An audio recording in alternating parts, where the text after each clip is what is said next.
Hello, and welcome to Competency 8, in which we'll be talking about vocabulary development. Okay, now here it's very important to focus on the overall ability for students to learn and implement new vocabulary, and that it's necessary to practice on all four abilities, mainly reading, writing, speaking, and listening.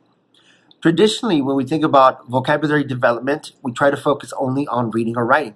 But it's very important that the teacher provide opportunities for the students to practice oral vocabulary and also to listen to diverse examples of the vocabulary being used. Okay, the teacher here must use explicit and systematic instructions to help the students increase their vocabulary development. It has to be very clear about the type of words that are being learned, how they're used, how they're implemented, okay, which are appropriate in which situations. The teacher can use direct and indirect methods for vocabulary instruction.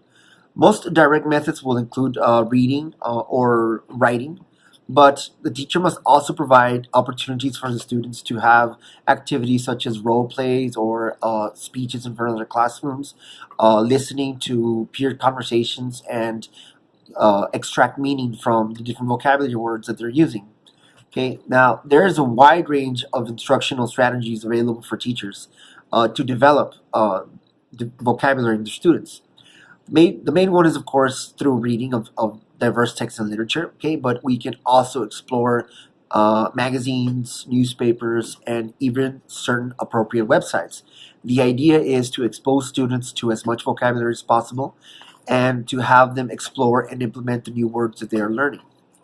Okay, the teacher here also must select and model a wide range of strategies that will help the learner become familiar with specific vocabulary that is related to, for example, content areas like technology or computers or even biology.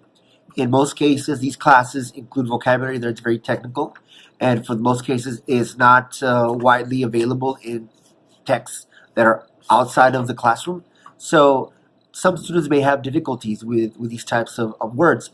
So the teacher here must serve as a guide to develop the vocabulary within the students and give them ample space to practice with these. Okay, moving on, we're going to talk now about how it's important that the teacher knows how to monitor and assess the progress of the students. Okay, not all students will have the same progress in the classroom. And if there's different interventions that need to be implemented, the teacher must know how to implement specific strategies to help students become on level as far as vocabulary development is concerned, right? The teacher must also provide different opportunities for students to read a diverse range of literature, not just textbooks or specifically not just content-rich materials such as like science or biology or technology or anything that has very technical vocabulary.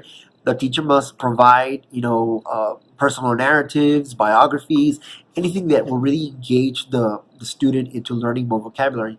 And as always, it's very important to reach out to the families and make sure that they understand what the goals are as far as vocabulary development so that they are also part of the student's success.